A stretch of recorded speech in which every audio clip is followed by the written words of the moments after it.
The Book of Ruth, chapter 1. In the days when the judges ruled, there was a famine in the land. So a man from Bethlehem in Judah, together with his wife and 2 sons, went to live for a while in the country of Moab. The man's name was Elimelech. His wife's name was Naomi. And the names of his 2 sons were Mahlon and Chilion. They were Ephrathites from Bethlehem, Judah. And they went to Moab and lived there. Now Elimelech, Naomi's husband, died, and she was left with her 2 sons. They married Moabite women, one named Orpah and the other Ruth. After they had lived there about 10 years, both Mahlon and Chilion also died, and Naomi was left without her 2 sons and her husband. When Naomi heard in Moab that the Lord had come to the aid of his people by providing food for them, she and her daughters-in-law prepared to return home from there. With her 2 daughters-in-law she left the place where she had been living and set out on the road that would take them back to the land of Judah. Then Naomi said to her 2 daughters-in-law, "Go back, each of you, to your mother's home. May the Lord show you kindness, as you have shown kindness to your dead husband and to me. May the Lord grant that each of you will find rest in the home of another husband." Then she kissed them good-bye, and they wept aloud, and said to her, "We will go back with you to your people." But Naomi said, "Return home, my daughters. Why would you come with me? Am I going to have any more sons? Who could become your husbands? Return home, my daughters. I am too old to have another husband. Even if I thought there was still hope for me, even if I had a husband tonight and then gave birth to sons, would you wait until they grew up? Would you remain unmarried for them? No, my daughters, it is more bitter for me than for you, because the Lord's hand has turned against me." At this they wept aloud again. Then Orpah kissed her mother-in-law good-bye, but Ruth clung to her.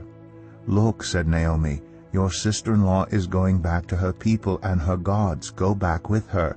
But Ruth replied, "Don't urge me to leave you or to turn back from you. Where you go, I will go, and where you stay, I will stay. Your people will be my people, and your God my God.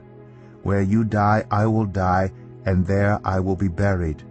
May the Lord deal with me, be it ever so severely, if even death separates you and me." When Naomi realized that Ruth was determined to go with her, she stopped urging her. So the 2 women went on until they came to Bethlehem. When they arrived in Bethlehem, the whole town was stirred because of them. And the women exclaimed, "Can this be Naomi?" "Don't call me Naomi," she told them. "Call me Mara, because the Almighty has made my life very bitter. I went away full, but the Lord has brought me back empty. Why call me Naomi? The Lord has afflicted me. The Almighty has brought misfortune upon me." So Naomi returned from Moab, accompanied by Ruth the Moabite, her daughter-in-law, arriving in Bethlehem as the barley harvest was beginning. Ruth 2. Now Naomi had a relative on her husband's side, a man of standing from the clan of Elimelech, whose name was Boaz. And Ruth the Moabite said to Naomi, "Let me go to the fields and pick up the leftover grain behind anyone in whose eyes I find favor." Naomi said to her, "Go ahead, my daughter." So she went out and entered a field and began to glean behind the harvesters. As it turned out, she was working in a field belonging to Boaz, who was from the clan of Elimelech. Just then Boaz arrived from Bethlehem and greeted the harvesters. "The Lord be with you." "The Lord bless you," they answered. Boaz asked the overseer of his harvesters, "Who does that young woman belong to?" The overseer replied, "She is the Moabite who came back from Moab with Naomi. She said, 'Please let me glean and gather among the sheaves behind the harvesters.' She came into the field and has remained here from morning till now, except for a short rest in the shelter." So Boaz said to Ruth, "My daughter, listen to me. Don't go and glean in another field, and don't go away from here. Stay here with the women who work for me. Watch the field where the men are harvesting and follow along after the women. I have told the men not to lay a hand on you, and whenever you are thirsty, go and get a drink from the water jars the men have filled. At this she bowed down with her face to the ground. She asked him, "Why have I found such favor in your eyes that you notice me, a foreigner?" Boaz replied, "I've been told all about what you have done for your mother-in-law since the death of your husband, how you left your father and mother and your homeland, and came to live with a people you did not know before. May the Lord repay you for what you have done.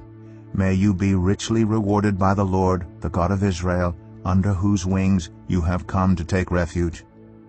"May I continue to find favor in your eyes, my lord," she said. "You have put me at ease by speaking kindly to your servant, though I do not have the standing of one of your servants." At mealtime Boaz said to her, "Come over here, have some bread and dip it in the wine vinegar."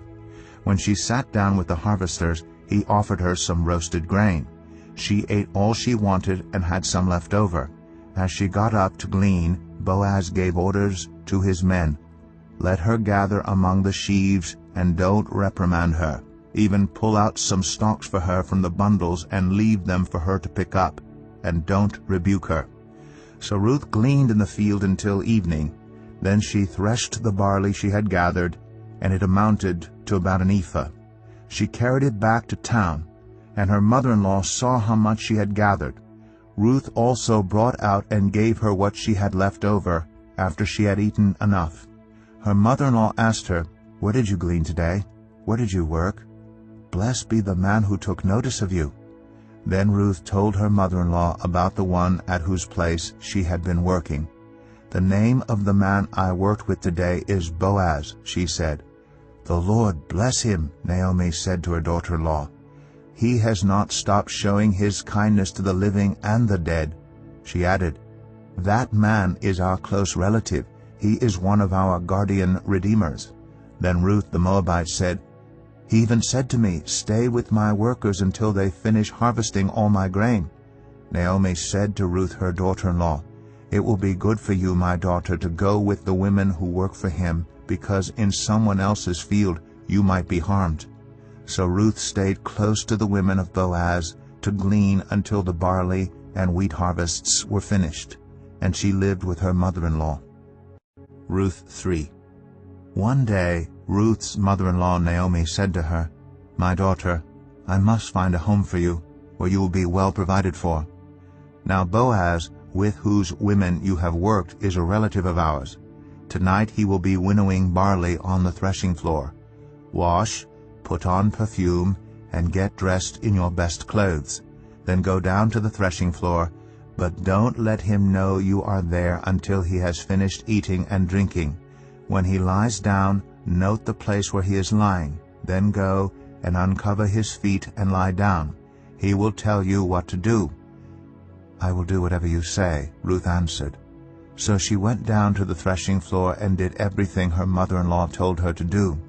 When Boaz had finished eating and drinking and was in good spirits, he went over to lie down at the far end of the grain pile.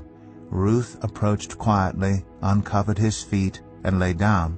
In the middle of the night something startled the man. He turned, and there was a woman lying at his feet. "Who are you?" he asked. "I am your servant Ruth," she said. "Spread the corner of your garment over me, since you are a guardian redeemer of our family." "The Lord bless you, my daughter," he replied. "This kindness is greater than that which you showed earlier. You have not run after the younger men, whether rich or poor. And now, my daughter, don't be afraid. I will do for you all you ask. All the people of my town know that you are a woman of noble character. Although it is true that I am a guardian redeemer of our family, there is another who is more closely related than I. Stay here for the night, and in the morning, if he wants to do his duty as your guardian redeemer, good, let him redeem you. But if he is not willing, as surely as the Lord lives, I will do it. Lie here until morning." So she lay at his feet until morning, but got up before anyone could be recognized. And he said, "No one must know that a woman came to the threshing floor." He also said, "Bring me the shawl you are wearing and hold it out." When she did so, he poured into it 6 measures of barley and placed the bundle on her. Then he went back to town. When Ruth came to her mother-in-law, Naomi asked, "How did it go, my daughter?" Then she told her everything Boaz had done for her, and added, He gave me these 6 measures of barley, saying, 'Don't go back to your mother-in-law empty-handed.' Then Naomi said, 'Wait, my daughter, until you find out what happens, for the man will not rest until the matter is settled today.'" Ruth 4. Meanwhile Boaz went up to the town gate and sat down there just as the guardian redeemer he had mentioned came along. Boaz said, "Come over here, my friend, and sit down." So he went over and sat down. Boaz took 10 of the elders of the town and said, "Sit here," and they did so. Then he said to the guardian redeemer, "Naomi, who has come back from Moab, is selling the piece of land that belonged to our relative Elimelech. I thought I should bring the matter to your attention and suggest that you buy it in the presence of these seated here and in the presence of the elders of my people. If you will redeem it, do so. But if you will not, tell me, so I will know. For no one has the right to do it except you, and I am next in line." "I will redeem it," he said. Then Boaz said, "On the day you buy the land from Naomi, you also acquire Ruth the Moabite, the dead man's widow, in order to maintain the name of the dead with his property." At this the guardian redeemer said, "Then I cannot redeem it, because I might endanger my own estate. You redeem it yourself. I cannot do it." Now in earlier times in Israel, for the redemption and transfer of property to become final, one party took off his sandal and gave it to the other. This was the method of legalizing transactions in Israel. So the guardian redeemer said to Boaz, "Buy it yourself." And he removed his sandal. Then Boaz announced to the elders and all the people, "Today you are witnesses that I have bought from Naomi all the property of Elimelech, Chilion, and Mahlon. I have also acquired Ruth the Moabite, Mahlon's widow, as my wife, in order to maintain the name of the dead with his property, so that his name will not disappear from among his family or from his hometown. Today you are witnesses." Then the elders and all the people at the gate said, "We are witnesses. May the Lord make the woman who is coming into your home like Rachel and Leah, who together built up the family of Israel. May you have standing in Ephrathah and be famous in Bethlehem. Through the offspring the Lord gives you by this young woman, may your family be like that of Perez, whom Tamar bore to Judah." So Boaz took Ruth, and she became his wife. When he made love to her, the Lord enabled her to conceive, and she gave birth to a son. The women said to Naomi, "Praise be to the Lord, who this day has not left you without a guardian redeemer. May he become famous throughout Israel. He will renew your life and sustain you in your old age. For your daughter-in-law, who loves you and who is better to you than 7 sons, has given him birth." Then Naomi took the child in her arms and cared for him. The women living there said, "Naomi has a son," and they named him Obed. He was the father of Jesse, the father of David. This then is the family line of Perez. Perez was the father of Hezron, Hezron the father of Ram, Ram the father of Amminadab, Amminadab the father of Nahshon, Nahshon the father of Salmon, Salmon the father of Boaz, Boaz the father of Obed, Obed the father of Jesse, and Jesse the father of David.